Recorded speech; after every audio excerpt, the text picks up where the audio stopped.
order here. This is the meeting of a Zoom meeting, I guess, or virtual meeting for the State Government Finance Committee. The meeting date today is April 16th, 2020. And it's so the meeting is now called to order.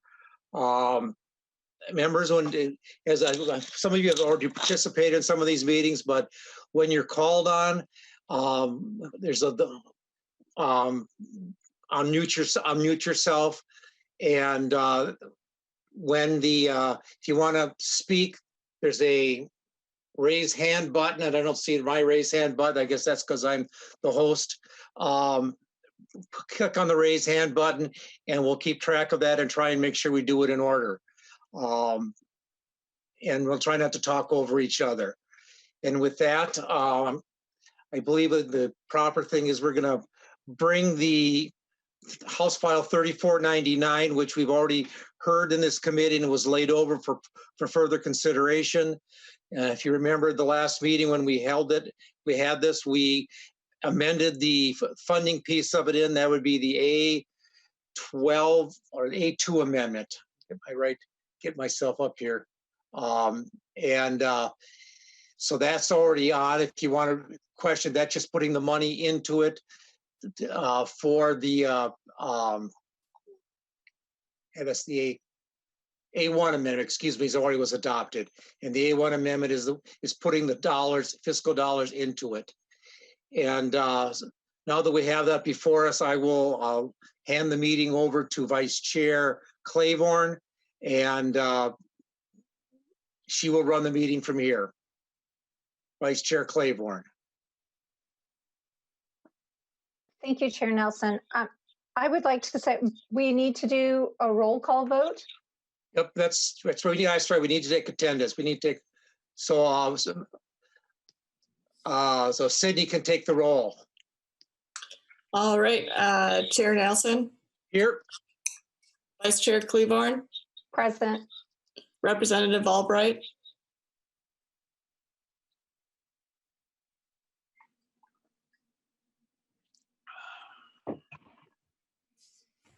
Good morning, Minnesota. Representative Acom. Representative Acom. Present. Representative Elkins. Present. Representative Freiberg. Here. Representative Green. Here. Representative Hertas. Here. Representative Hewitt. Here. Representative Jordan. Here. Representative Keel. Here. Representative Lippert. Here. Representative Long. Here. Representative Mason. Representative Nash. Here. Representative Olson. Present. Representative Quam. Here. Representative Vogel. Here.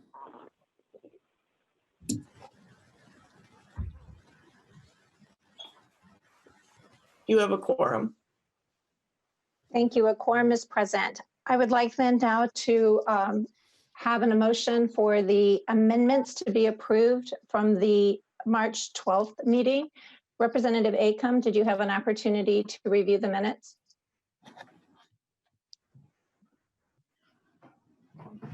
Sorry, I'm unmuting. Yes, I did. And I think you mean the minutes and not the amendments. Is that correct? Oh, I'm sorry. I did mean the minutes. Yes, correct. Thank you. No, I mean the minutes. I will ask that the committee administrator please unmute the phones, and I would like to know if there's any discussion to the minutes.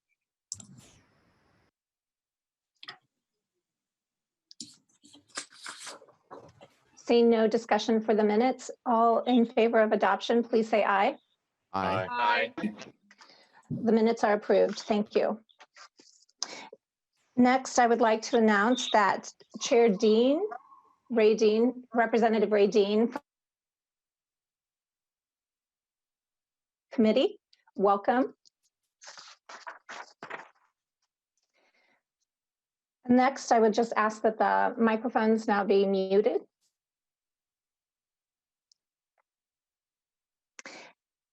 And Chair Nelson, would you like to, I understand that you would like House File 3499 to be back before the division for further consideration. And I would ask that you please briefly describe the bill for the committee, please, and for the members and public that are watching. Members, as you remember, House File 3499 is approving the second round of Help America Vote Act dollars that was approved by Congress last January or last December, I believe it was. And so that's what that bill does. And it the bill was originally drafted, did not have the funding piece, which was the state of Minnesota's share of that dollars. The Amendment 1 that we adopted at the last time we had this before the committee was to fund the matching share of that dollars, and we're the funding committee for that. So right now it's before us with the funding for the House file or for the HAVA dollars that were approved by Congress last December. And I would like to move the amendment, the A3 amendment, Madam Chair, and to briefly describe it, if you can pull that up on your computers, the A3 amendment basically is the third round. I call it HAVA 3 or 3.0, but that's the money that was just approved this last month by Congress, and it was put forward to make sure that states would be able to have the money they need to conduct an election during this time of the pandemic. So members, and this also includes the money that it's going to be needed for the state share of that. So it's both approving the Secretary of State to be able to spend that money, and the Secretary of State or for us to approve the matching dollars for that money. So members, I'll move the H3499A3 amendment. Chair Nelson, I understand that you have two testifiers with you today. Is that correct?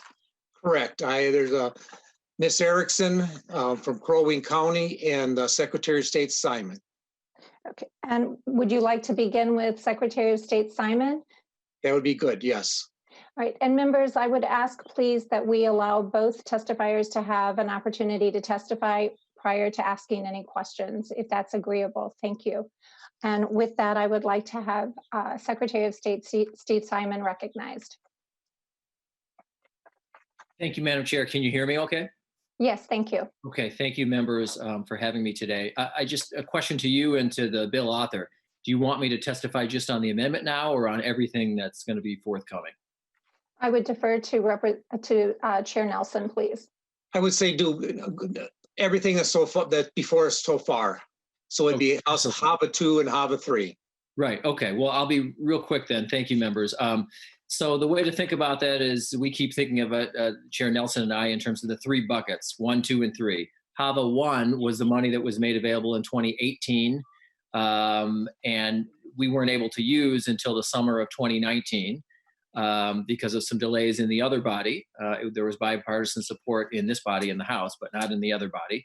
That was bucket 1. Bucket 2 was made available, as Chair Nelson said, last December for election security purposes. And you in the House have acted on that promptly. The Senate has not acted at all. That's bucket 2. Bucket 3, which we'll talk about throughout this hearing, I suspect, is the money that was just made available 3 weeks ago in the big $2 trillion stimulus bill in Congress. And that allowed for $400 million for the states. Minnesota's share is about $6.9 million solely and only for COVID-19 pandemic election planning. That's it. That's all the money that can be used. It can only be used for that purpose, and that's what we're talking about today. Thank you. Would you like, Chair Nelson, would you like to say anything more about that? No, I think we can go to our next testifier. All right. Please, I would ask that Miss Debby Erickson from the Minnesota Association of County Officers please be recognized. Would you please state your name for the record and then begin your testimony? Thank you, Madam Chair. Good morning, members. My name is Debby Erickson. I am the Administrative Services Director at Crow Wing County, and I also serve as the chair of the Elections Committee for the Minnesota Association of County Officers, which is what I'm appearing before you this morning representing. MACO would like to strongly encourage the committee to consider the appropriation and approve the appropriation of all three pools of the HAVA funding to ensure that we can meet the needs of the 2020 election cycle. There are several things that are facing us and have been facing us even prior to COVID-19 that was definitely dependent on having access, the Secretary's office having access to those federal dollars to ensure that our systems are secure, that our elections are secure, and that our systems and technology are available and able to handle the needs of our voters. Namely, that refers a lot to our statewide voter registration system. I'm sure you've heard Secretary Simon say in the past that our statewide voter registration system, while it is an excellent resource and tool to keep us all connected across the state, the infrastructure that supports it badly needs some upgrades in order to be able to handle the needs of our voters. And that pertains a lot to our absentee voting module. As we look at the fact that more Minnesotans are choosing to vote early, even prior to the onslaught of COVID-19, we were seeing a steady increase in those voters who chose to vote prior to Election Day, based on what's already available under Minnesota law. The need of every voter to have access to their vote and to have their access to their vote as it fits their schedule is an important need for all of our voters. And to be able to support that, we need some updates to be able to handle that volume. We were expecting to see probably close to 30% of Minnesotans choose to vote prior to Election Day.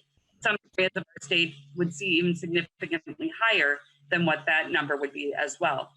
There are 10 touch points that have to happen with every absentee ballot at a minimum, and several of those deal with the processing of the application.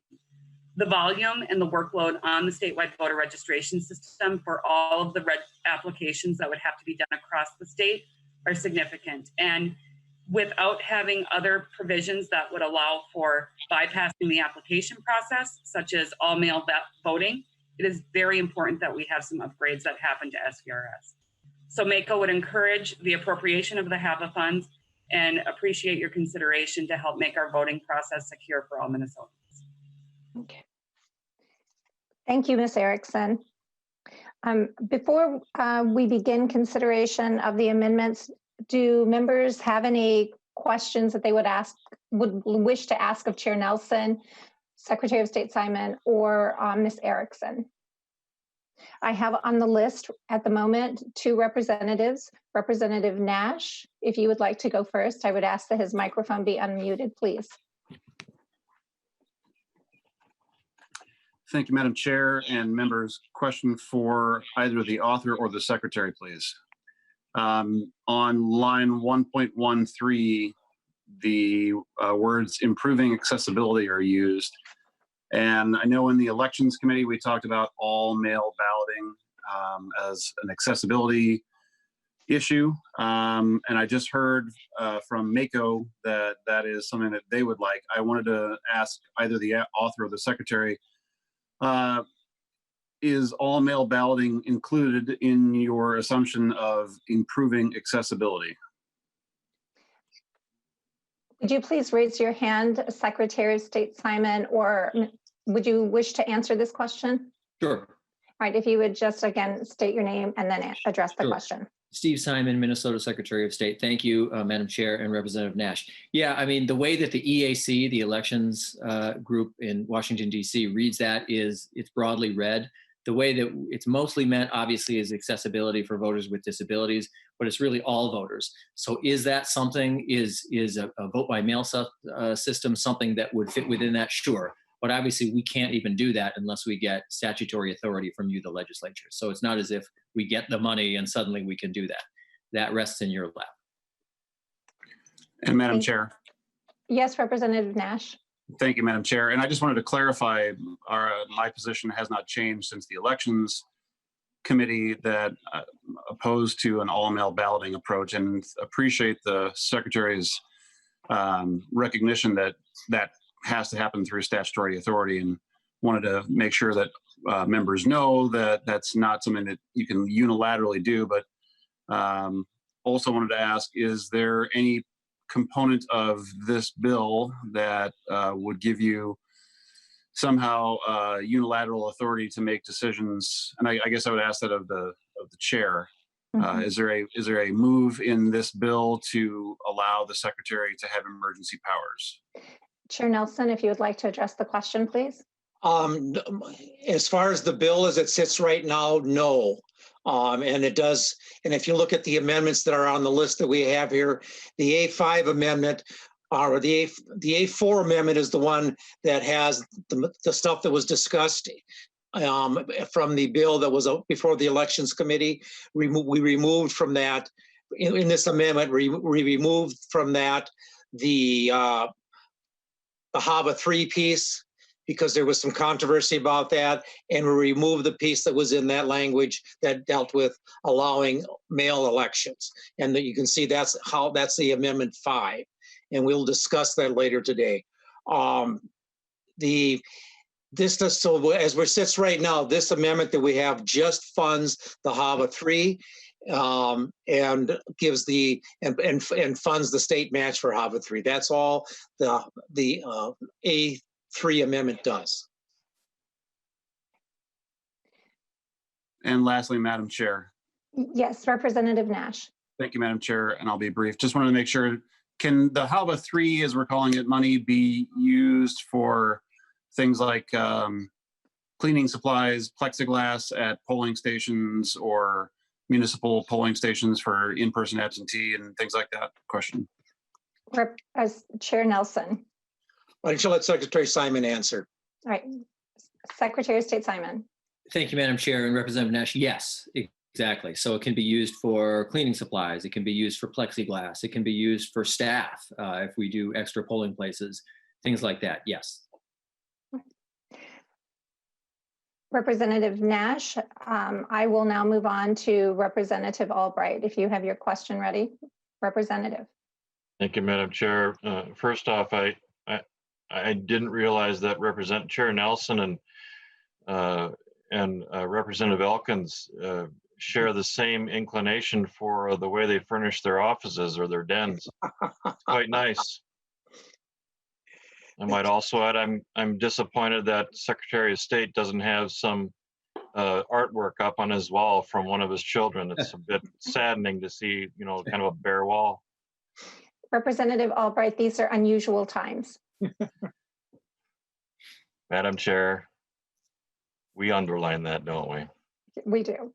Mr. Chair and the Secretary of State, I'm in support of this amendment. I think that it's important that we provide the availability for the Secretary's office as well as the citizens to avail themselves to vote in a fashion that is conducive to whatever situation they find themselves in. So I would urge the GOP members on this call to support this. I think there's probably more on our point, as to Representative Nash pointed out, articulating what those funds are used for than the appropriation itself.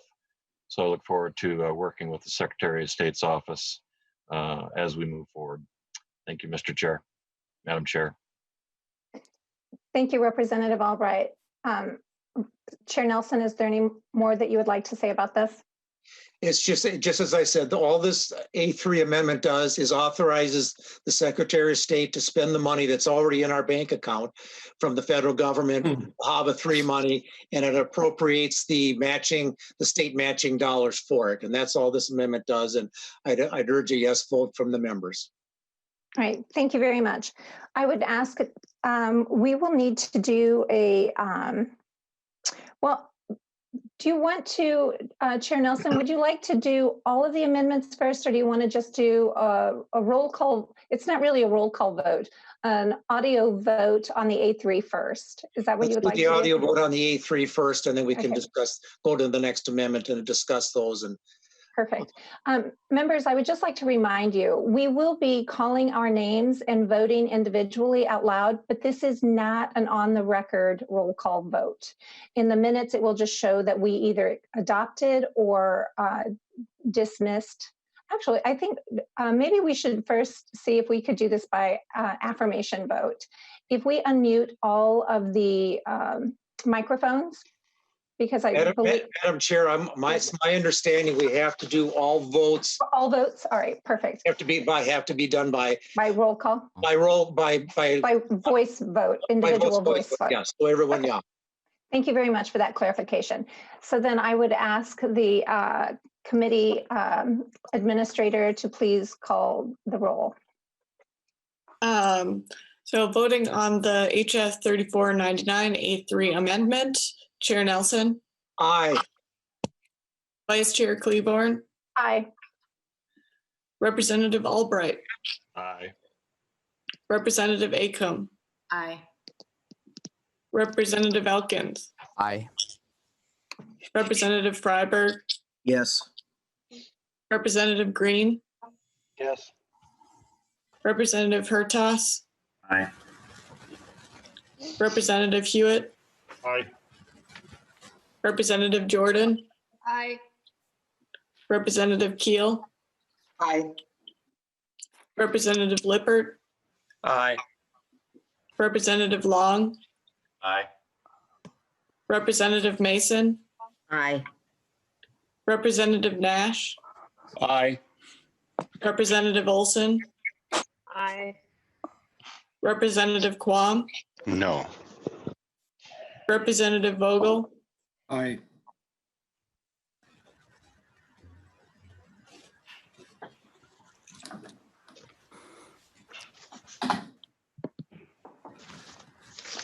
with the vote of 17 ayes and 1 nay, the amendment is adopted. Thank you for that.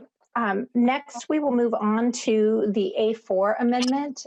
Chair Nelson, would you wish to briefly discuss the A4 amendment? Madam would you- Chair, I'll move the A4 amendment so it's before us. Okay. And Madam Chair, like I said, the A4 amendment is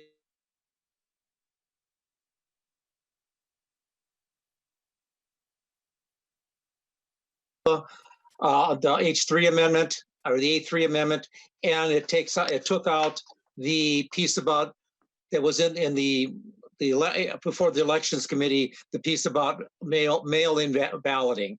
And so what this does is it allows the Secretary of State to approve changes in polling places, because currently polling places had to be identified by December 31st. And then moving forward, they were set in law, that's where the polling places have to be. Some of those polling places are in senior high rises. I know in Minneapolis and St. Paul, the senior high rises have polling places in them. Some of them are in nursing homes, some of them are in schools. And all these places there are some concerns about safety of the other people that are in those buildings, bringing a whole lot of outsiders in to vote. So this allows the Secretary of State in conjunction with the locals to pick other polling places and identify these and move forward with relocate those polling places so they're in safer locations for the other people that might be there. And there's also a few other things here, and maybe the Secretary of State can get into that, but it's dealing with candidacy stuff, and I'll let the Secretary of State describe the rest of that. The other piece of this that also was an amendment I prepared for the election committee had to do with the nomination of electors. Currently, and this basically affects the GOP. Currently, the time frame when the electors for the Electoral College have to be submitted to the Secretary of State's office is during the GOP's national convention. They won't have actually elected or nominated their candidate yet. We all assume that's going to be President Trump, but it would be right in the middle of their process of doing that.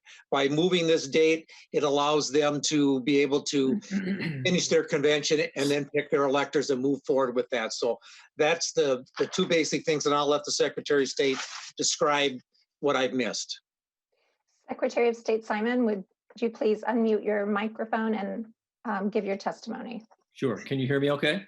Yes, Yep. thank you. Okay. Thank you, Madam Chair. Thank you, Representative Nelson. Thank you, members. I really appreciate the opportunity to talk about the A4 amendment, and we'll be talking about A5 after that as well, just as a point of discussion. But this sort of kicks off, the A4 amendment does, a version of what we talked about in the Elections Committee, and that is some changes that we think are necessary in order to conduct the elections this August and this November as well.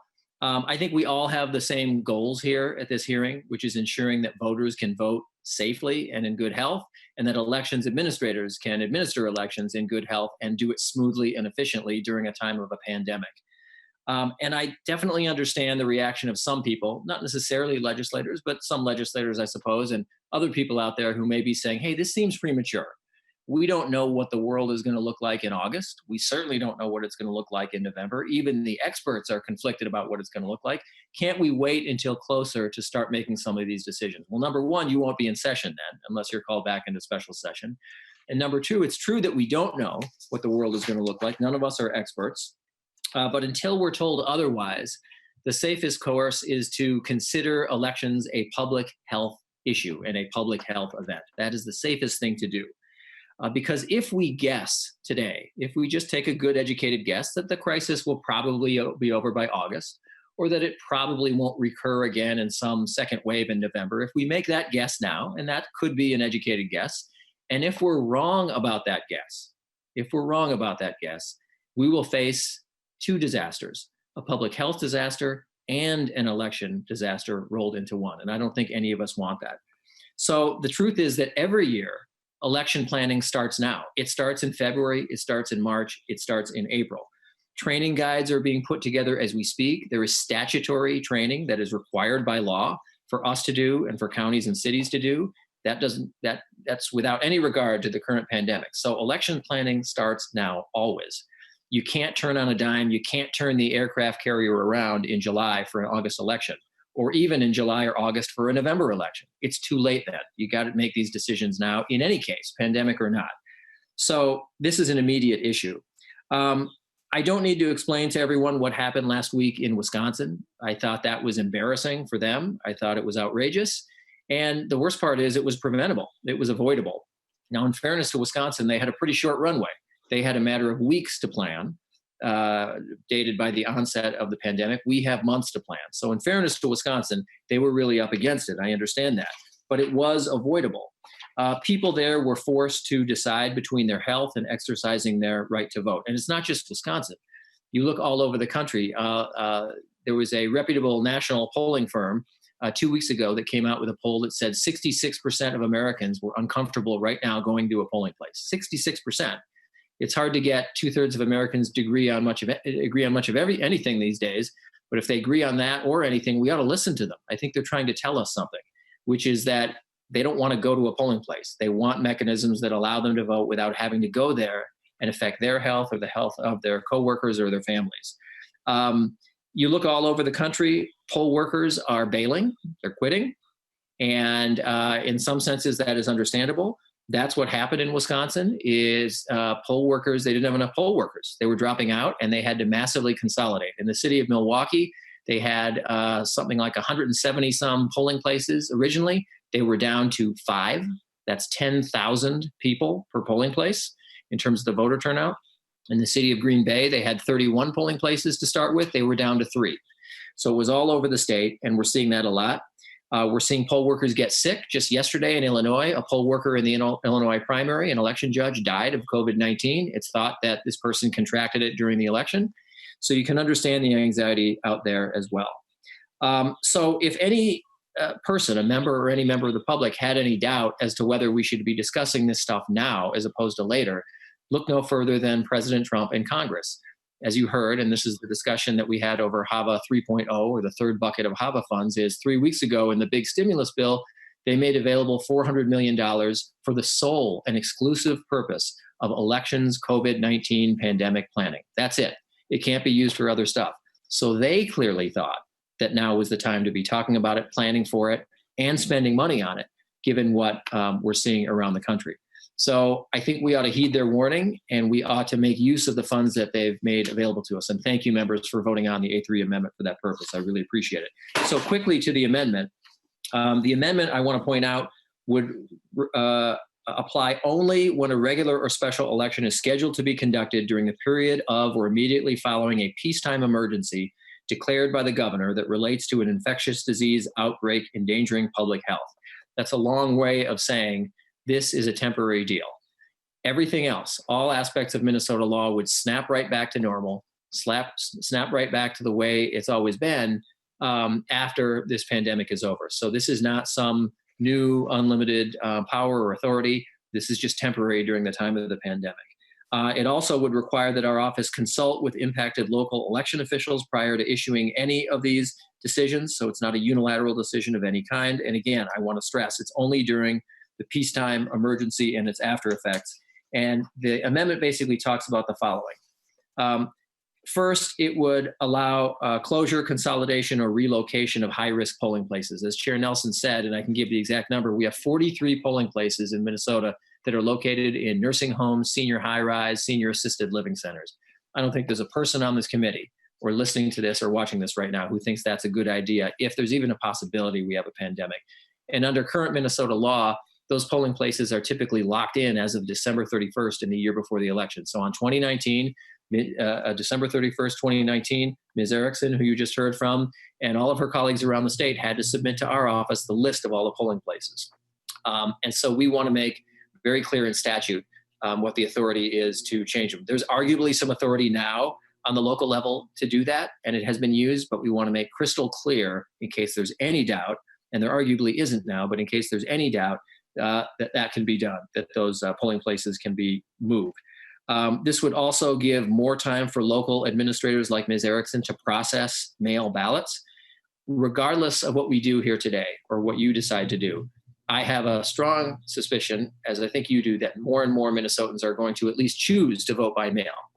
You heard Ms. Erickson said we were already expecting maybe 30% this year to do that even before the pandemic. I think more people are going to do that.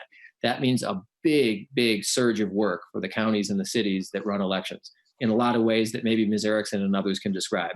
So this would authorize them some more time, both on the front end and on the back end of the election, to process all those ballots and all that mail. It would also allow affidavits of candidacy, meaning all of you members who are filing for re-election this year, to do that electronically, so you don't have to show up somewhere. You don't have to show up at your county or at our office in the state office building. It would also allow nominating petitions to be signed electronically so that candidates and their supporters, and I'm talking about non-major parties, for example, who, as you know, can only gain ballot access if they get signatures. The idea here is it's not really right and fair just a few weeks from now, only about 5 weeks from now or so, when the filing process begins, 5.5 weeks, to make supporters of those parties go door to door or go to public places to gather physical human signatures. It allows them, as other states have done in this pandemic, it allows them to gather those signatures electronically. That seems fair. We might have our differences with people from non-major parties, but to ask them to go out and hustle up signatures in public places doesn't seem very fair or safe. This would also allow our office or local elections administrators like Ms. Erickson to train and designate employees of healthcare facilities to administer absentee voting. Typically, she and her colleagues around the state, they administer absentee voting in senior and assisted living facilities or senior high rises and the like, or other healthcare facilities. Obviously, during a time of a pandemic, you don't want outsiders of any kind coming in, or you want to minimize those outsiders. So it will allow them to, in effect, deputize folks to do that work for them. So the bottom line is we're expecting at least 3 million voters this year. We have roughly 3,000 polling places. If we do nothing substantial to plan for this pandemic continuing or coming back, we'll be putting on an election that could endanger the health and lives of a lot of people. So we'll talk a little bit later on the A5 amendment about some of the ideas we have that are more system-wide. But as to this amendment, members, I really appreciate your support to give us some tools, give us some flexibility to deal with what I think it's safe for us to assume right now, absent more information, will be a very difficult public health situation. Thank you. Thank you, Secretary of State Simon. I appreciate that explanation of the A4 amendment. Members, I just want to let you know, we have a raise hand function on Zoom so that we can see who wants to ask questions. Unfortunately, it doesn't always let me know who raised their hand first.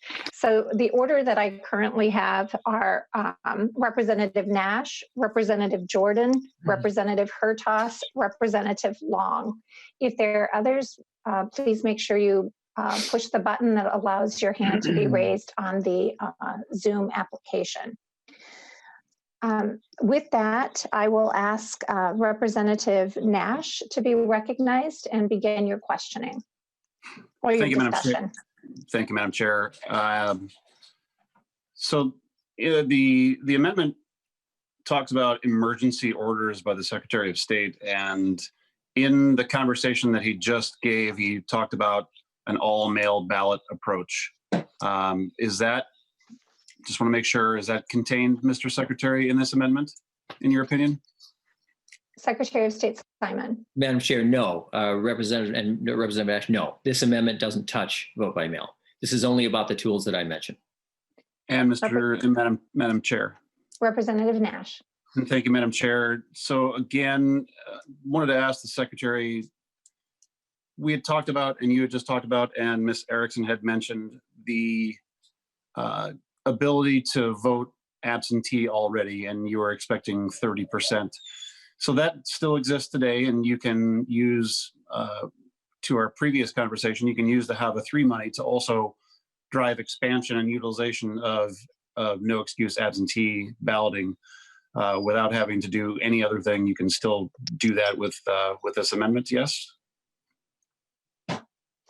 Secretary of State Simon. Madam Chair and Representative Nash, correct. And Madam Chair. Representative Nash. Secretary Simon, and you can also use it to do in-person in-person absentee, find ways to increase places to do that. Secretary of State Simon. Madam Chair, Representative Nash, correct. Representative Nash. And thank you, Madam Chair. So, you know, I find I have a lot of reservations about this. I do understand that we need to move some of the high-risk polling places. I get it. But I also recognize that the utilization of the word emergency might go with powers. So I have some reservations with the wording of this. I will not be voting in favor of this for a number of reasons, but it isn't because I'm not trying to make our elections safe, Mr. Secretary. It's that I find that we already have a way for people to drive up or to utilize in-person or absentee balloting. We've got it right now. And you and I have spoken about ways to scale your system to handle more requests for absentee balloting. You know, my son uses absentee balloting. He's in the military, and it worked just fine. And I'm just trying to make sure that we're not giving away too much legislative power as well. And but I do agree with a lot of the sentiment here. But I have some problems with some of the wording. So, and Madam Chair, I'll pass for now, but I will have some other questions on the list. I'll let other members get to their questions as well. But I will raise my hand virtually again. You can put me back on the list. Thank you, Representative Nash. I appreciate your comments. Chair now. Madam Chair, and as we go down this list here, yeah, I think if there's questions about the language or how it's worded, I think we can work on that. I want to point out too, one of the things that was pointed out by the election officials and Ms. Erickson earlier was that about if we had a huge increase as they were expecting of absentee ballots, that there was going to be a time crunch with them being able to count them all. That the majority of those absentee ballots come in the last couple of days before the election. So there's this huge rush, and there were some concerns about from the election officials around the state, being able to get them all counted by the evening of the election. So if you, and part of this bill also included the other amendment I had last week in the elections committee that extends the time beforehand when they can start counting the absentee ballots they've got. It extends it from 7 days to 14 days and extends to a week after the election, the time that they can count the ballots that have come in. And again, they have to come in by election day as they currently do, but it just gives them more time to process them so that we get a complete and accurate count and somebody's ballot doesn't get counted. So that's part of this amendment also. And in all fairness, so people understand what's on the record, that also means that the time that people could come in and claw back their vote, if they voted absentee and decided, no, I want to change my ballot, and go in and vote in person or change their absentee ballot, it extends that from right now. They can no longer do that 7 days before the election. They would now no longer during this emergency not be able to do it 14 days before the election. And the members, so just so everyone understands that, and it's on the record, so that's clear to the public. Thank you, Chair Nelson. I understand that Secretary of State Simon would like to make some clarifying remarks. Yes, thank you, Madam Chair. And just for all members, I just want to make sure we're not confusing the amendments. This amendment has nothing to do with vote by mail. There's no reading of this amendment which would give our office or anyone the power to do that. I just want to be crystal clear. All it would do is grant some flexibility in terms of the current rules as to relocating polling places. And by the way, it's not just senior and assisted living home facilities. That's the one that I gave you that's maybe the most alarming. But we're already hearing noises from other existing polling places that have nothing to do with residential treatment or residences that are thinking about opting out or want to opt out from being polling places. So what do you do if the high school says, that's it, we're not doing it? Or the church or the synagogue says, that's it. Under these conditions, we are no longer willing to do it. You got to give counties and cities some flexibility to find some other polling place. You got to, I mean, that seems like a responsible thing to do. In terms of the extra time, I just spoke with an elections administrator yesterday who was quite concerned about this issue of the time, and Ms. Erickson can explain that later. The week before the election is crazy time for elections administrators because not only are they getting slammed with people who are coming in to vote absentee in person, literally coming to a counter at your county courthouse or at your city hall or elsewhere, but at the same time, they're dealing with processing a surge of mail coming back. And that number was already climbing before this pandemic. So this is kind of a real SOS situation for them. And they are really, really slammed during that time. So they really, really need help and they really need relief. Otherwise, you're going to see delays and you're going to see mistakes made, not because they're bad people or not competent. It's because they're human. And that last week in the election is the real choke point. So all we're asking in this amendment is to give them some relief. We don't count a single vote in our office, remember. We don't do any of that work.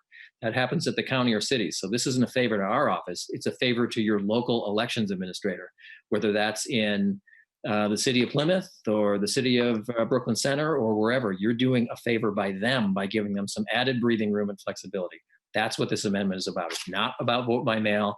It's about, given current law, should they get some relief as to polling places, and should they get some relief as to some of the deadlines that really make their work difficult right now, and particularly under a pandemic. And I would say even without a pandemic, that is going to be their hell week. Absolutely. Thank you, Secretary of State Simon. Ms. Erickson, would you like to add any comments to this?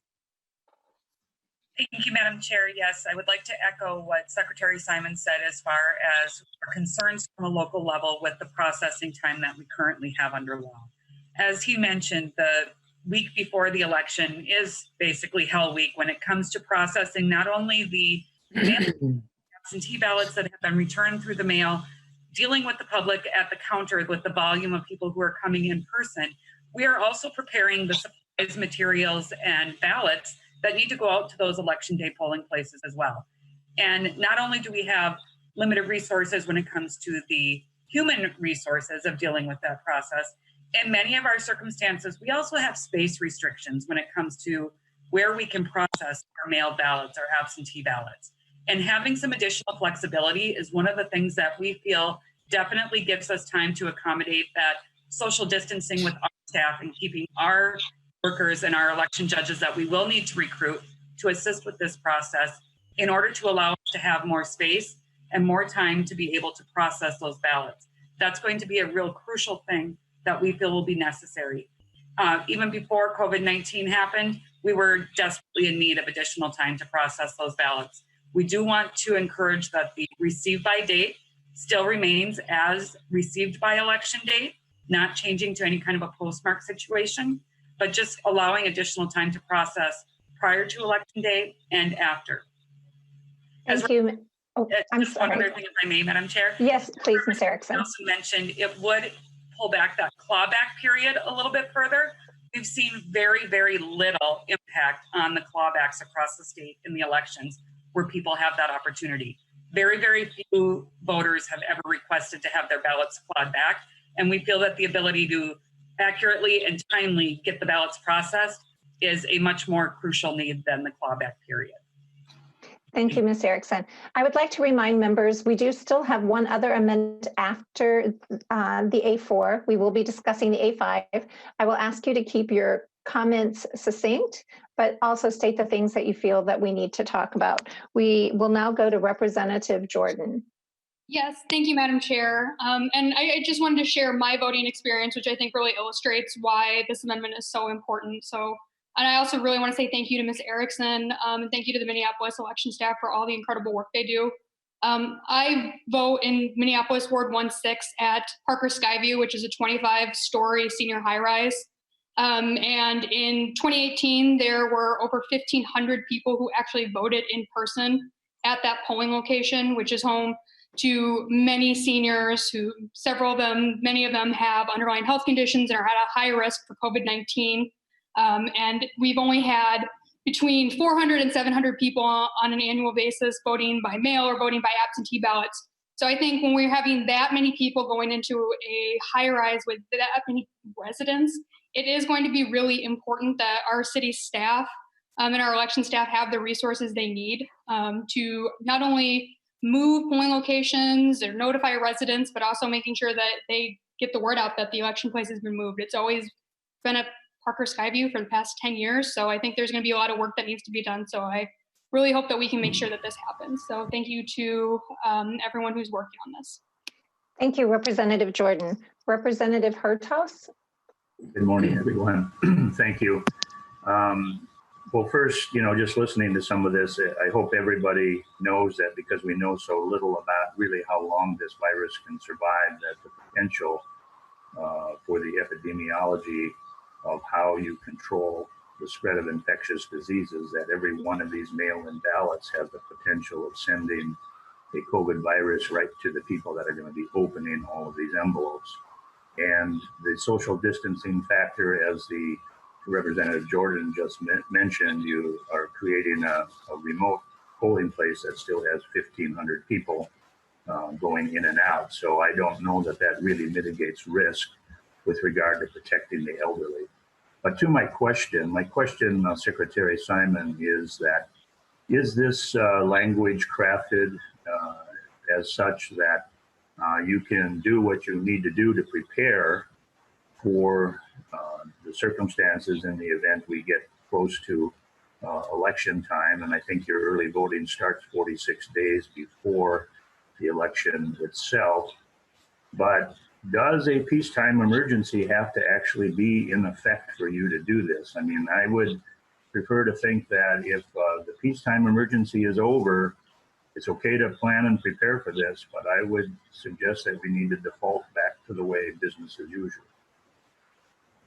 Secretary of State Simon, would you wish to address the concern? Yes, thank you, Representative Hertaus. It's a good question. So no, this amendment would allow us in the immediate aftermath of the state of emergency to still have these decisions stick. And you can understand why that is. You can't change a polling place the week before. You just can't do it. I mean, you can physically do it, but it's not fair to people. It would result in a lot of confusion. So at some point, you have to make some decisions knowing that by the time game day arrives, the emergency might be over, but you have to plan for game day before that. So no. So for example, the August primary is August 11th. If the state of emergency lasts until August 1st, Would we still have would we still have been able to relocate polling places? Yes, we would, even though it would have been 10 days past when the state of emergency exists. That's why the language is what it is.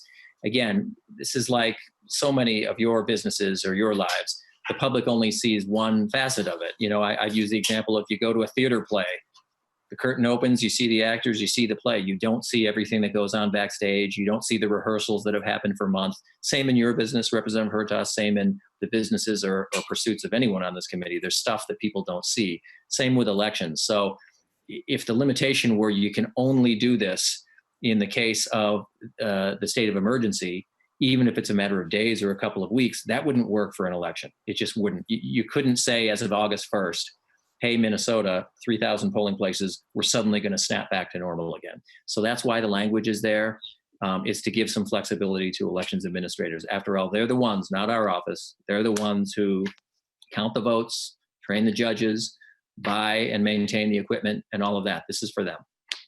Thank you, Secretary of State Simon. Madam Chair. Representative Hertas.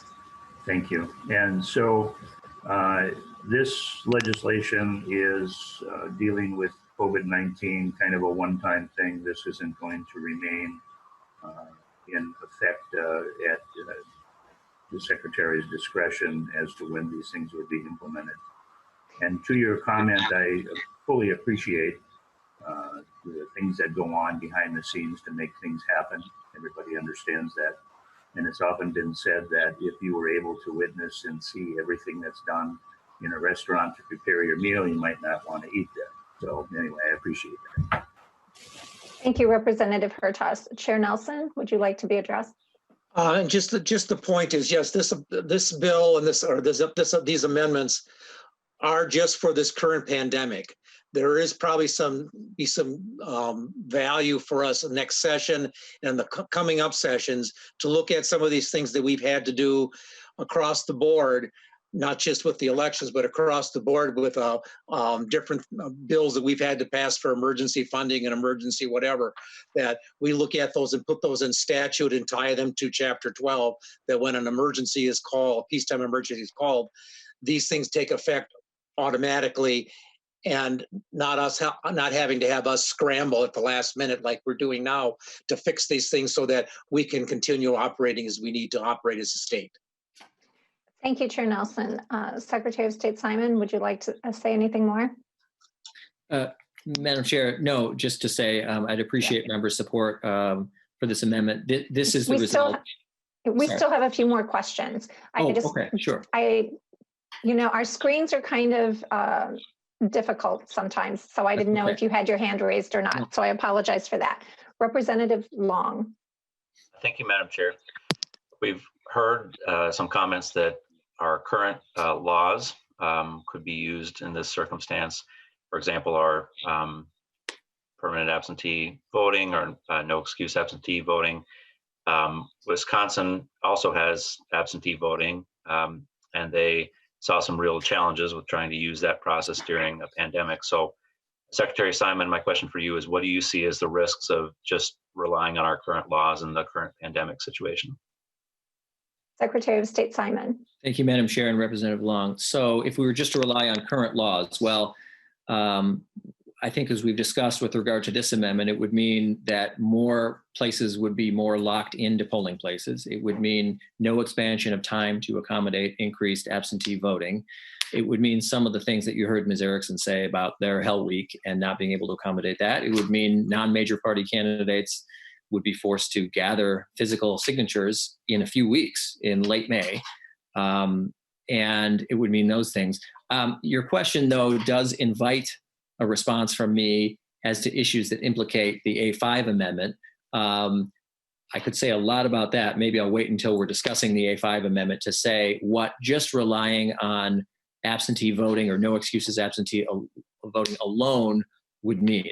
Could we do it? Sure, we could do it, but there are risks and costs. And I think naming them and acknowledging them is an important step, so that if that's where we end up, okay, we'll do the best that we can, and so will Ms. Erickson and others. But I think we need to name and call out what the risks are there. But maybe I'll wait if it's okay with you, Representative Long, to answer that question when we're talking about the A5 amendment. But as to the A4 amendment, I think we've discussed some of the risks here to local elections administrators who would be really slammed and in a really difficult position right now with polling places. And we're not even talking about those who might opt out. As I mentioned, houses of worship, schools, community centers might say, that's it, we're out. We're not going to risk it. I know we signed up. That was then, this is now. You need to find another place. Thank you, Secretary of State Simon. Representative Long, did you have a follow-up? I do. Thank you, Madam Chair. Question for Ms. Erickson. We've heard about the number of poll workers who are flaking in other states. We saw in Wisconsin huge drop-offs in poll workers. They had to call out the National Guard to be able to have their elections run. One of the things this amendment does is allow us for some consolidation of poll places. And we've also, received letters from AARP expressing concern about the status of the current elections, and from the ARC Minnesota and others. Curious what you see as the risks, or what you're hearing from other election administrators about the poll worker shortage we're likely to face. The governor has said that we may see a peak in mid-July if we're looking at an August primary, even if we're in a situation where we're on the downward slope. It's, I think, reasonable to assume that a lot of poll workers are going to still be very hesitant to sign up to go to polling places. Thank you. Thank you, Representative Long. Ms. Erickson. Thank you, Madam Chair. Representative Long, yes, we are hearing from our cities and townships, from our municipalities, that they are concerned about the availability of election judges for the August and November elections. We just came through the presidential nomination primary in March, and that was a challenge across the state for us to find enough election judges, because a significant number of our election judges are fortunate enough to be part of our snowbird population here in Minnesota. And we had several who chose to not return from warmer climates to serve as an election judge in the PNP. We also know that that significant population is also one of our higher at-risk categories for contracting COVID-19. And there are several judges who have already expressed concerns about serving as an election judge in this year's cycle. The ability to have some flexibility in combining those vote centers would allow the local election administrators the opportunity to deploy the resources to serve those voters in those areas, that instead of having maybe a few election judges who had to be assigned to a polling place that typically only sees a couple of hundred voters, you could consolidate some of those areas to have more judges who could work potentially shorter shifts and have less exposure, and be able to serve in locations that can better handle additional volume for that purpose as well, to accommodate social distancing. We feel that's a very necessary thing. Thank you. Thank you. Thank you, Ms. Erickson. Thank you, Representative Long. We have two more questioners, and then we need to move on to the A5. We have a hard stop today at 9:30. We absolutely have to be off out of committee by that time. So I have Representative Nash and Representative Albright. Representative Albright, I'm looking to you on the screen at this moment. I have your name next, but would you prefer to go last, or would you prefer to go next? Please unmute. Thank you. I'll defer to Representative Nash and make my comments in closing. Thank you very much. Representative Nash. Yeah, and thank you, Madam Chair. To the bill author, Representative Nelson, these are all things that could be done legislatively, correct? Chair Nelson. I don't understand the question, because what we're doing here is legislatively, but maybe you could expound. I don't quite understand what you asked. Thank you, Madam Chair, and Chair Nelson. Rather than give emergency powers to the Secretary, any changes that we would like to make can be done legislatively. And I think by virtue of the fact that we're doing something legislatively now, and there will be floor sessions where people are both in person and dialing in, as we have done, I am hesitant to just say, well, we're gonna wrap this up in a bow and let the Secretary figure it out. We'll articulate some things. I really think that the legislature has to continue operating as the legislature. We have the election certificates. We have the ability to make these changes. committees are still meeting. We have the commitment of members on both sides of the aisle to address election issues.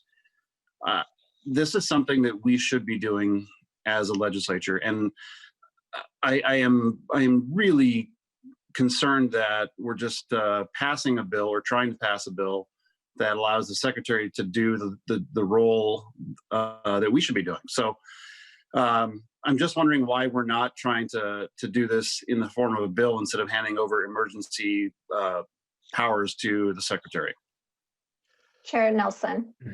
Representative Nash, when I look at this, and again, the language may not be perfect, and we may want to, we may just lay this over because we're going to be laying this whole bill over and take it back up next week, hoping we can work out a agreement with the Senate and come up with a bill that we can all agree upon.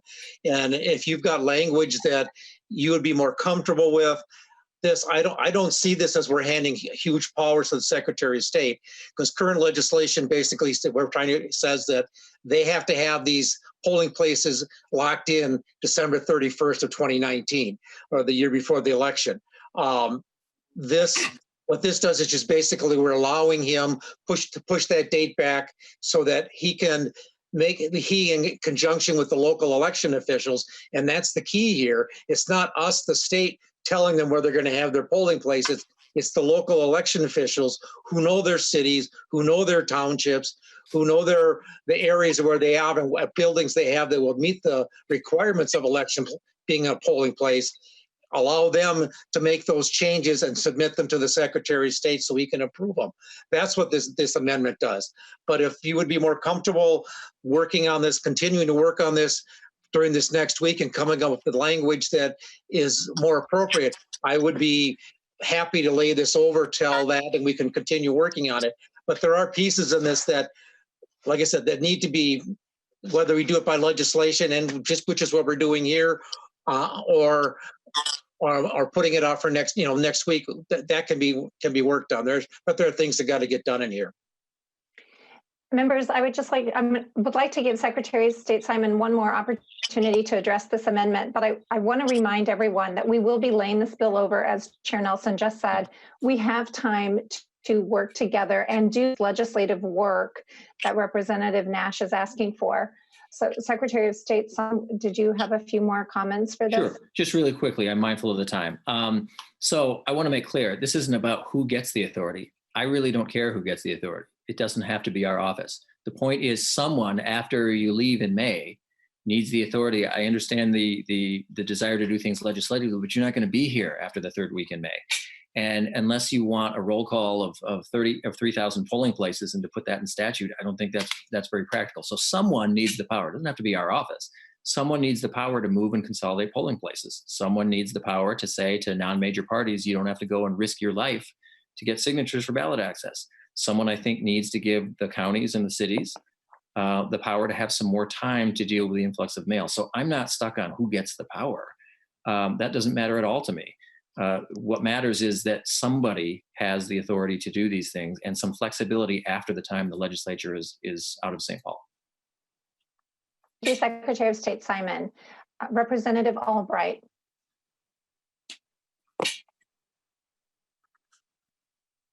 Thank you, Madam Chair. Members, I think if we look at the A3 amendment, which we all have already adopted, there is a substantial amount of money that can be utilized for such things as expanding the use for paper ballots, for absentee, for public service announcements, for training in how to provide for a safe environment for those ballots to be cast. I think Representative Jordan made a comment about her polling place and the number of people that regularly use that facility for casting their ballots.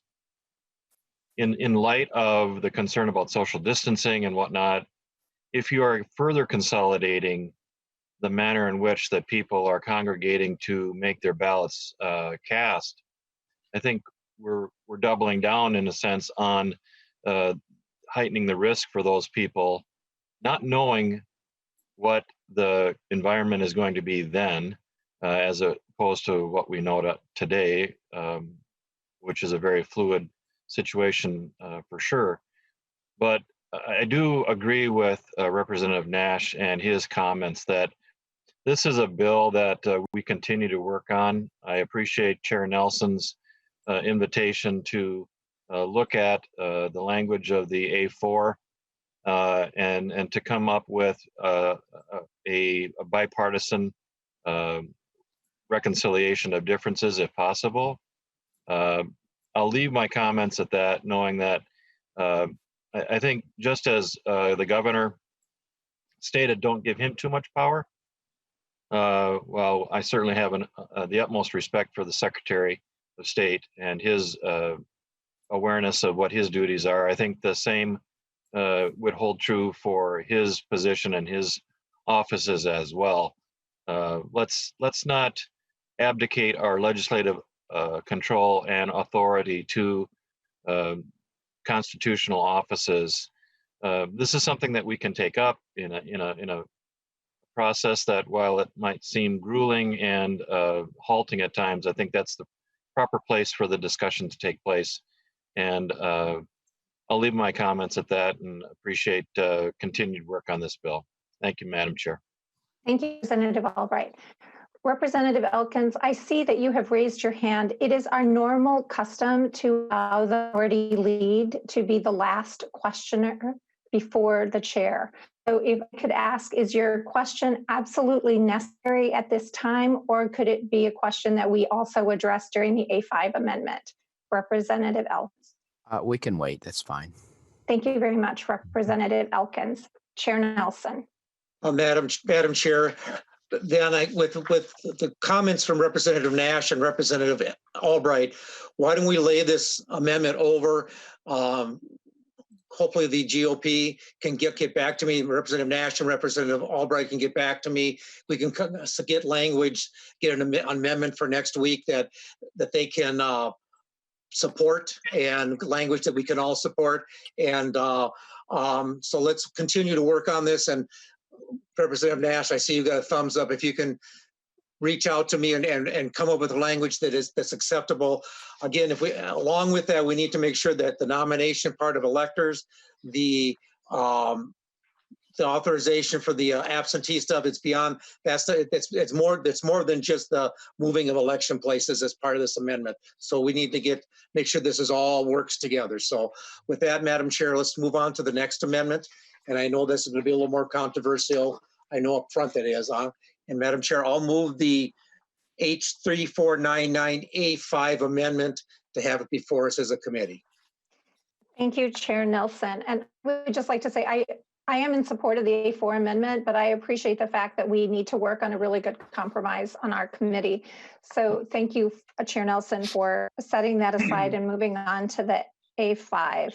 I want to know, would you like to speak more to the A5, or would you like to move on to Secretary of State Simon and Ms. Erickson? Why don't we have Secretary Simon and Ms. Erickson describe it and explain their reasoning for this. Thank you, Chair Nelson. Secretary of State Simon. Thank you, Madam Chair. Thank you, Representative Nelson. Thank you, members. The A5 amendment is the vote by mail amendment. And I understand it's the subject of some controversy, but let me explain our way of thinking.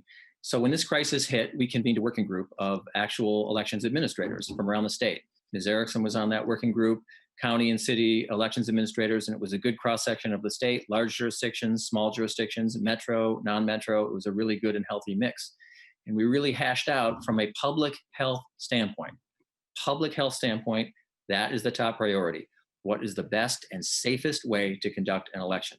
We noted that the CDC has specific guidelines on elections. You can look it up. It's on their website. And the CDC, in so many words, says, stay away from polling places if you can. I'm paraphrasing, of course, but that's what they're saying, and that's good advice. We saw what happened in Wisconsin. We saw what has happened in other states. I think we're going to still see it during this remaining small presidential primary season, and that's what they said. So what is the easiest, most efficient, most trustworthy way to do that, to get the numbers at polling places down? It's to scale up what we already have in Minnesota. There are members on this committee, several of them, who know what I'm talking about because their own constituents vote this way.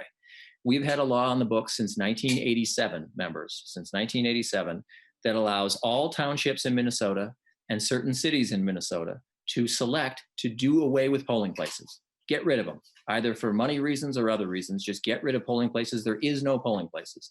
Are no polling places. There are 130,000 Minnesotans who already live in those jurisdictions. And what happens in those jurisdictions is if you're a registered voter, not just anyone who's eligible, if you're a registered voter, you've already been vetted and filtered and screened in the system. If you're registered, you automatically, today, 130,000 people live in these places in 78 out of 87 counties. Today, you automatically get a ballot mailed to you every election, whether it's a general, a primary, a special, that's it. It automatically goes to you, the voter. If you're registered and you live there, you don't have to do anything, request anything, go anywhere, fill out a form, and that has really, really served us well. So that's a system that we could scale up and get people out of the polling places to the extent possible from a public health standpoint. That is the best way to do it. So let me just give some numbers to you, members. We're expecting about 3 million voters this year. I'd say that's conservative. I think it'll be more. Last election, it was 2,944,000. I think we'll smash through 3 million just based on population growth. But let's just call it 3 million. 3 million voters this year. We have about 3,000 polling places, a few more, but let me just round down to make the math simple. 3 million people, 3,000 polling places. You don't have to be a math genius to realize that's 1,000 people per polling place, as you heard from Representative Jordan. In some districts, it's higher. In some areas, maybe some of yours, it's lower. But the statewide average is 1,000 per polling place. So what happens if we default to current law, which is no excuses absentee voting? We just say to voters, hey, nothing's going to be sent to you automatically, but you have to do something. You have to go to a website. You have to fill out a form. It's incumbent upon you to request it to come to your home. How high could we get? What kind of numbers could we realistically see? Hard to say, but I did a couple of weeks ago consult a national expert. He doesn't live in Minnesota. Maybe he's selling us short. I will tell you, if we go with current law, I will put my heart and soul over the next 6 months, so will my office, into drumming up support for people from a public health standpoint to do this. But here's what he said. It's one national expert. Experts are sometimes wrong, but I want to give you the benefit of his thinking. He said he thinks that if Minnesota could double its current absentee rate, we'd be hitting, in his words, a grand slam home run. So we're now at 24% who vote absentee. If we doubled that, even give us the spare couple points, if we got to 50%, now instead of 1,000 people per polling place, we'd still be at 500 per polling place. Might make some people feel better, but that still sounds like a pretty big and to some people scary number. So even under the definition of this guy's definition of a grand slam home run, we could expect, he thinks, to get to 50. Now in Minnesota, we're all above average, of course. I think with a big promotional campaign and a lot of people talking about it, maybe we could get to 60. Maybe we could get higher than that. The point is, you're still going to have hundreds of people per polling place, and that from a public health standpoint, forget everything else for a minute, public health standpoint, that may not be where we want and need to go. Still having hundreds of people, you may still have trouble recruiting election judges, and we need 30,000 of them in Minnesota. So as I'm looking at the math, just as a public health and math question, if you agree with the CDC that people should avoid polling places to the extent possible, and you want to get as many people still voting but away from polling places, what is the simplest, easiest, most efficient, and by the way, time-tested in Minnesota way to do that? And that is making sure that all registered voters, not just eligible voters, not everyone over 18 who's a citizen and a resident, just those who are already in the system, they get mailed a ballot. We've done it for over 30 years in Minnesota. 130,000 people live in the system. I know of not a single case, and it's possible they're out there and I just don't know about them. I don't know about a single fraud case. I don't know about a single instance of someone raiding someone's mailbox. And even if someone raided someone's mailbox, members, you can't just take someone's absentee ballot, vote it, and send it back. Unless you knew their social security number and or their driver's license number, that ballot will not be counted. So the joke's on the fraudster. Somebody raiding a mailbox with someone's absentee ballot, unless it matches the personal identifying information that that person put on their own absentee application or on other information that's in the statewide voter registration system, it's not going to work. They're not going to be able to vote that ballot. So even if someone had the scheme of going to mailboxes and fishing out ballots, it's not going to work. It's not going to be counted. So that's not really a meaningful, I think, counter argument. The point is, it's worked in Minnesota. And if you just look at the math from a public health standpoint, do you want a lot of people to vote away from polling places or just a few? If you want just a few, you might roll the dice on current law because there's no guarantee that any percentage will actually do that. If you want a lot, if you want a big number to be not voting at the polling place, or maybe I should reverse it, a small number showing up on game day, on election day, this is the time-tested Minnesota way that has worked very well. We can scale that up. There are costs associated with it, but there are also costs, arguably more costs, associated with holding on to current law, and I can answer some of those questions later. So that is what this is doing. Imagine the difficulty, perhaps, in securing enough election judges, 30,000 of them, if we go with current law. As you saw what happened in Wisconsin, you've seen what's happened in other places. It's going to be a real challenge. We'll do our best if that's what we end up with in recruiting and helping the counties and cities recruit election judges to do that job. There are things we can do, I suppose, in terms of mitigation, but where we're coming from, and more importantly, where the county and city elections administrators are coming from, is from a public health standpoint. How can you drive the most numbers of people away from polling places to vote in the safety of their own home? It's this, which we already do to the tune of 130,000 people. That's our case. Thank you. Thank you, Secretary of State Simon. I would like to remind members that we have a really hard stop in 15 minutes. So we want to get through this bill so we can leave over. I have these speakers, these representatives who would like their voice to the discussion. Elkins, Long, Keel, Lippert, Hertaus, closing with Albright, and Chair Nelson. So you can see that we need really succinct statements from you if we are going to get through this list. So with that, I will go to Representative Elkins, and I'm just asking as diplomatically as possible, No, please keep your comments short. Yeah, I'll pass. Thank you. Representative Long. Thank you, Madam Chair. I think this is a really important amendment. I think we've seen around the country elections that have been conducted well this primary cycle and elections that haven't. And the elections that have been conducted well have one thing in common, which has been that they've been done by mail. We saw Alaska last week did their primary election by mail. They had double the turnout of what it was in 2016. Washington State, led by Republican Secretary of State, had an all-mail primary. They had the highest turnout of any primary in the country. So two very successful examples, and then we take a look at our neighbor next door and see an incredibly unsuccessful example. So Secretary Simon, my question to you is, you touched a little bit on what current law would allow us to do. If we moved as far as we could possibly with doing what we have under current law with no excuse absentee, where would that get us? As first part of my question. And then the second part of my question is, what would happen if we just waited to see whether we're going to have a recurrence this fall of COVID-19? Maybe on the off chance that we get called back into a special session in October or September, versus dealing with what we know might be coming. Thank you, Madam Chair. Madam Chair, thank you, Madam Chair and Representative Long. You can't turn around the aircraft carrier on a dime. There are a lot of moving parts in this, as in anything else that members do in their other jobs. The system does not have that kind of nimbleness and flexibility to change things. But to your general point, what I hear you asking is, hey, if we just coasted on current law, what would be some of the risks? And here are the risks. If we just went with no excuses absentee voting, which admittedly we could do. One risk I've already illuminated, which is who knows what percentage of people we would persuade to go that route. Maybe this national expert is right, maybe he isn't. But let's say he's right. We get to 50%, you still got 500 people per polling place. Another risk is a cost and bureaucracy risk. So just so members understand, and I think almost pretty much everyone does, adding that extra step of having to apply for an absentee ballot to come to you rather than it be generated automatically means Ms. Erickson and her colleagues have to spend a ton of money and a ton of time administering that process on top of the actual ballot process. So before you even get to administering the mail and opening the mail and the ballots, you got to administer this other layer of process with more envelopes and more mailings and more vendors and more costs and more people and more space. So this is a whole different layer that you're asking them to do, which is why the A4 amendment was so important.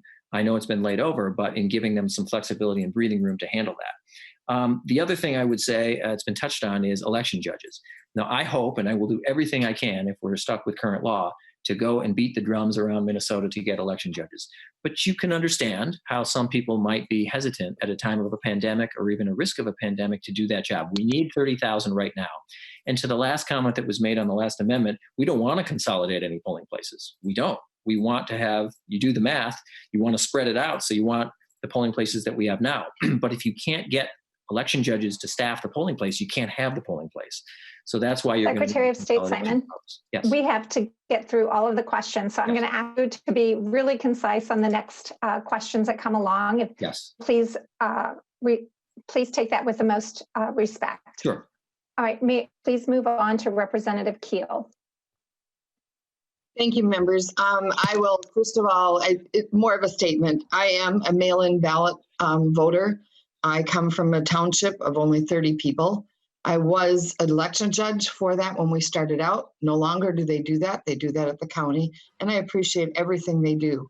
I know my county has asked that I support some of this, but I have had some phone calls from citizens who do not want this, have not put their counties, which are, or their townships, which are small. They want the privilege of requesting a ballot, and they want the privilege of walking into a polling place. I think the problem here is while the conversation about large areas is a problem, even for my larger communities,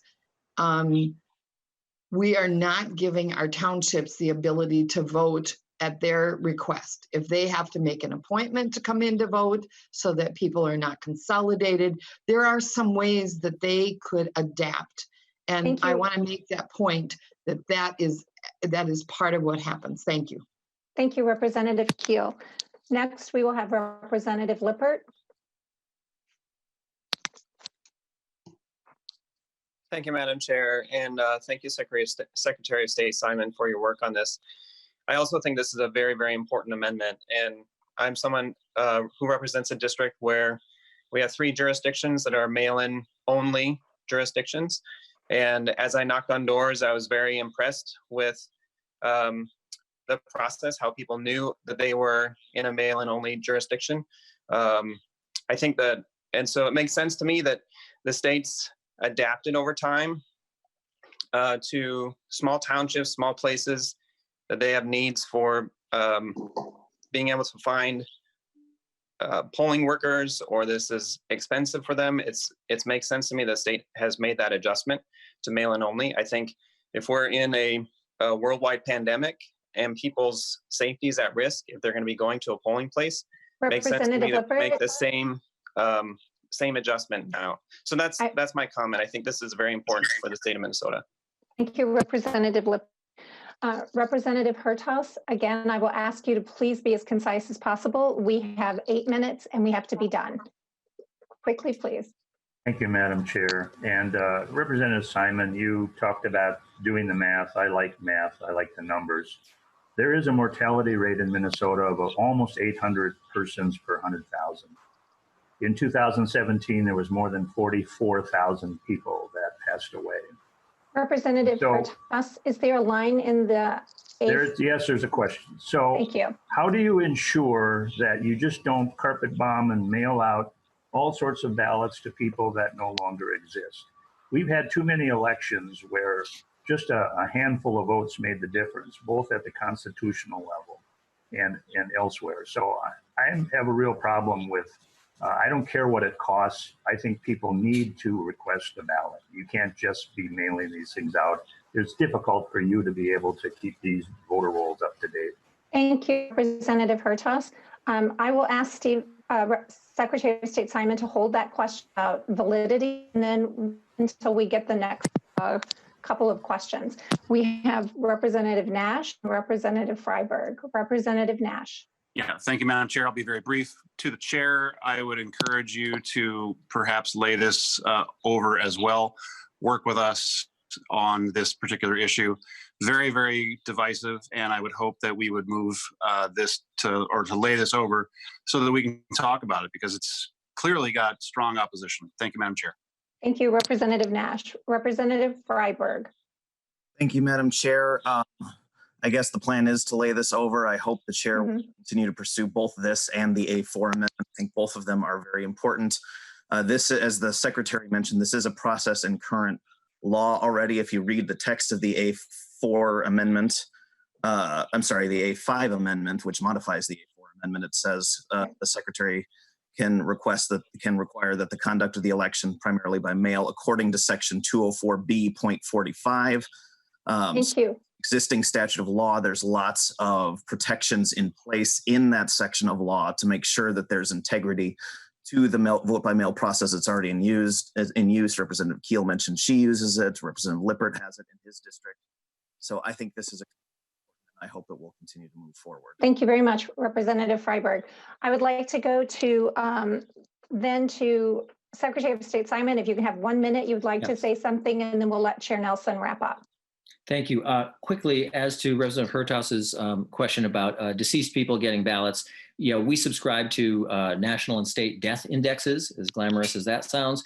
So we get a pretty good read on up to the minute of who is deceased. And in any event, all of the ballots that go out under the system are non-forwardable. And so if for any reason a person does not currently reside there, whether they've moved or they're deceased or whatever, that gets returned to the counties.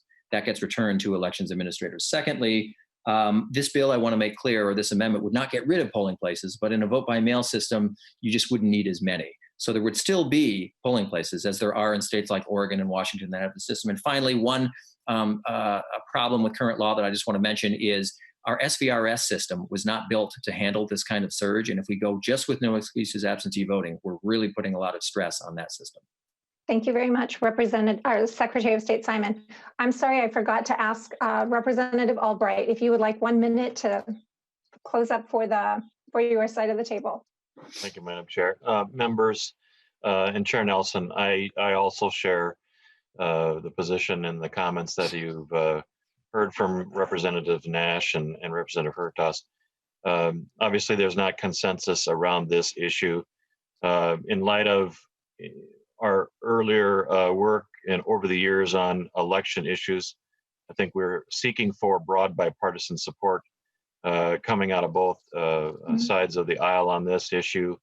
I would lend my support to laying this amendment over, working on it further, and focusing on those things that we can support bipartisanly as we move forward to bring this to the floor at some point in the future. So I'll end there. Thank you, Madam Chair. Thank you, Representative Albright. We will go to Chair Nelson for a closing comment. And thank you, Madam Chair, and Representative Albright and Representative Nash. We'll lay this over again and work on it. I understand, and I too agree that any election bills that we move forward have to have bipartisan support. And so we need to continue to work on this. Although this is a different time than we normally have election bills, this is only for the pandemic. This will allow us to be able to make sure we can hold an election this fall. By the U.S. Constitution, we have to hold an election this fall. It's spelled out there when the date of that is. So members, with that, we'll lay this over and lay over the 3499 as amended over, and we'll take this up again and hopefully work on a compromise on this over the next week and lay this over till next week's meeting. So thank you, Mr. Nelson. So we are, again, just for clarification, laying over House File 3499 as amended with the A3 amendment. And then we will do that for further discussion. I wanted the opportunity to thank our committee for working in this unusual circumstance, but this is our new normal, and we've done a great job together doing the people's work. So thank you. Chair Nelson, do you have any further comments before we adjourn? I also want to thank everybody. I also want to thank Representative Elkins for the nice picture behind me, that he happened to go in and take pictures of the committee rooms so that we don't have my messy background in my office here at home behind me also. So thank Representative Elkins for that. And members, thank you for your time. And with that, I'll hold it back to Representative or Chair Claiborne to adjourn the meeting. Thank you, members. With 2 minutes to spare, we are adjourned.